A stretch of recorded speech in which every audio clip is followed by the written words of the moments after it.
Here we are in the blizzard of what is it? 2010. Close enough. We're low on food, and the prospects of being rescued look pretty dim here in upper Siberia. So it looks like we got probably about 18, 20 inches, probably I would say 20 inches of snow here, and fortunately the snowplow man came and did some work. Was it 20 degrees, 7:30, Monday? What's the date today? 27th, is it? Whatever. So prospects of survival look dim. We're gonna hunker down and get some coffee and see what we can do.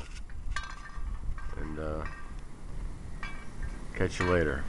At least we have electricity and wine. Bye-bye.